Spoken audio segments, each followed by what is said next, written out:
నేను doctor Chhaava Anjaneyulu, senior consultant ENT సర్జన్ని.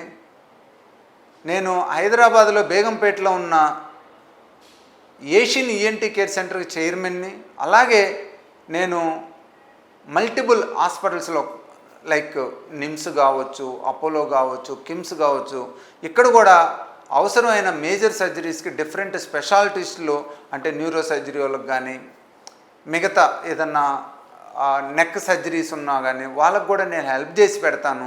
So నేను ENT related problems, ear nose throat problems, head and neck problems, voice problems, snoring problems, అలానే చెవి సంబంధించిన vertigo tinnitus ప్రాబ్లమ్స్కి, అలానే hearing ప్రాబ్లమ్స్కి, allergy ప్రాబ్లమ్స్కి మంచి treatment ఇస్తాను. మీకు ఎవరికైనా కూడా చెవి ముక్కు గొంతు సమస్యలు ఉన్నా, ఎలర్జీ ప్రాబ్లం ఉన్నా, చెవి సంబంధించిన వినికిడి వర్టిగో ప్రాబ్లమ్స్ ఉన్నా, వాయిస్ ప్రాబ్లమ్స్ ఉన్నా, హైదరాబాద్లోని బేగంపేటలో ఉన్న ఏషియన్ ఈఎన్టీ కేర్ సెంటర్ని సంప్రదించండి. అక్కడ నేను మీకు అవసరమైన టెస్టులు చేసి మీ సిమ్టమ్స్ని, మీ వ్యాధిని నయం చేయడానికి ప్రయత్నిస్తాను.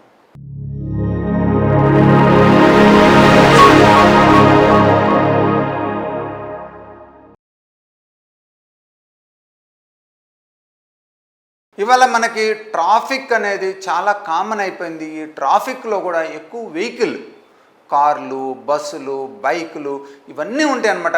కంటిన్యూస్గా మనం హారన్కి ఎక్స్పోజ్ అవుతూ ఉంటాం. ఎస్పెషలీ సిగ్నల్స్ దగ్గర అయితే మనం పర్సిస్టెంట్గా అక్కడే ఉంటాము. చుట్టుపక్కల వచ్చే సౌండ్కి చాలా ఎక్స్పోజ్ అవుతుంటాం అనమాట.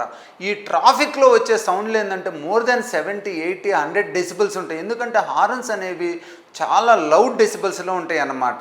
ఈ ట్రాఫిక్లో ఎక్కువ ఉన్నోళ్ళు కానీ, అవుట్ సైడ్ ఎక్కువ జర్నీ చేసేవాళ్ళు కానీ, ఈ రోడ్డు మీద వెళ్ళే ఈ ట్రాఫిక్ సౌండ్స్ నుంచి వాళ్ళ చెవుల్లో నష్టం జరిగే అవకాశం ఉంటుందన్నమాట. అది ఫిజికల్గా బై డ్యామేజింగ్ సెల్స్, అలానే బ్లడ్ ఫ్లో, ఆ బ్లడ్ వెజల్స్ కూడా కన్స్ట్రిక్ట్ కావటం. ఎందుకంటే మనం లౌడ్ సౌండ్కి ఎక్స్పోజ్ అయ్యామంటే బ్లడ్ వెజల్స్ కన్స్ట్రిక్ట్ అయ్యి బ్లడ్ ఫ్లో తగ్గిపోయింది అనమాట. సో బ్లడ్ ఫ్లో తగ్గిపోవటం వల్ల కూడా సెల్యులర్ డ్యామేజ్ అవుతుందన్నమాట. సో ఇవాళ మనం చూసినట్లయితే ఈ ట్రాఫిక్ సౌండ్స్, ట్రాఫిక్లో చాలామంది మొబైల్స్ కూడా వాడుతూ ఉంటారు, లౌడ్ నాయిస్లో పెట్టుకుంటూ ఉంటారు. అలానే హెడ్సెట్లు, బ్లూటూత్లు కూడా వాడుతూ ఉంటారు, వాళ్ళు కూడా లౌడ్ నాయిస్లో ఇలా ఒకదానికొకటి అన్నీ కలిపి వీళ్ళకి లోపల చెవిలో డ్యామేజ్ పెరుగుతుందన్నమాట. ఈ మధ్యలో చూసినట్లయితే చాలామంది కండక్టరు, డ్రైవర్సు చెవిలో టినిటస్ ప్రాబ్లం తోటి, అలానే వర్టిగో ప్రాబ్లమ్స్ తోటి, హీరింగ్ లాస్ తోటి వస్తున్నారు అనమాట. దీనికి మెయిన్ కారణం ఏంటంటే they are spending more time in the vehicles. ఎందుకంటే ట్రాఫిక్లో ఈ బస్సు పోవాలంటే ఎక్కువ టైం పట్టిద్ది. సో కండక్టరు, డ్రైవర్ అనే వాళ్ళు ఎక్కువ ఎక్స్పోజ్ అవుతూ ఉంటారు. దాంతో వీళ్ళు ఫోన్లు, హెడ్సెట్లు, బ్లూటూత్ అంటే అది యాడెడ్. ఓల్డెన్ డేస్లో ఆ ప్రాబ్లం ఉండేది కాదు. మనకు ఓన్లీ ట్రాఫిక్ ఉండేది. ఆ ట్రాఫిక్లో కూడా తక్కువ వెహికల్స్ ఉండేవి, తక్కువ సౌండ్స్ ఉండేవి. సో డ్రైవర్లకి, కండక్టర్లకి అంత ప్రాబ్లం ఉండేది కాదు. కానీ ఇవాళ ఈ pollution, noise pollution, traffic pollution నుంచి, అలానే వాళ్ళకున్న రిక్వైర్మెంట్ ఫోన్లు ఎక్కువ మాట్లాడటం నుంచి ఇవాళ వాళ్ళకి చాలా ప్రాబ్లమ్స్ పెరిగిపోతున్నాయి. బోత్ మన లోపల చెవిలో ఉన్న బ్యాలెన్స్ సిస్టము, హీరింగ్ సిస్టము రెండూ డ్యామేజ్ అవుతున్నాయి. దీనివల్ల వాళ్ళకి వినికిడి తగ్గటం, డిజీనెస్ రావటం, వట్టెగో రావటం జరుగుతుందన్నమాట. అలానే చాలామందికి ఏంటంటే మెయిన్గా మనం ట్రాఫిక్లో ఉంటే వాంతులు వస్తుంటాయి. దీనికి మెయిన్గా 2 రకాల కారణాలండి. ఒకటేంటంటే లౌడ్ నాయిస్కి ఎక్స్పోజ్ అయ్యి బ్యాలెన్స్ నర్వ్ డిస్టర్బ్ అయినా కూడా మనకు వామిటింగ్ రావచ్చు, తలదిరగటంతో పాటు. రెండోది మైగ్రేన్ ప్రాబ్లం ఉన్నోళ్ళు కూడా వాళ్ళు నాయిస్కి ఎక్స్పోజ్ అయితే, ఎస్పెషల్లీ ఈ ట్రాఫిక్లో బయట కంటిన్యూస్గా నాయిస్కి ఎక్స్పోజ్ అవుతారు. వాళ్ళకి తలనొప్పి రావటం, వామిటింగ్ రావటం, ఇరిటేషన్గా ఉండటం జరుగుతుందన్నమాట.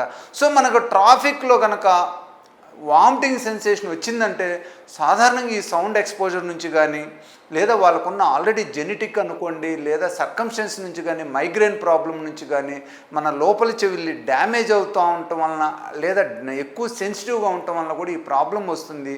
వీళ్ళు ఖచ్చితంగా సౌండ్ని, ట్రాఫిక్ని ఎంత వీలైతే అంత అవాయిడ్ చేసుకోవటం మంచిది.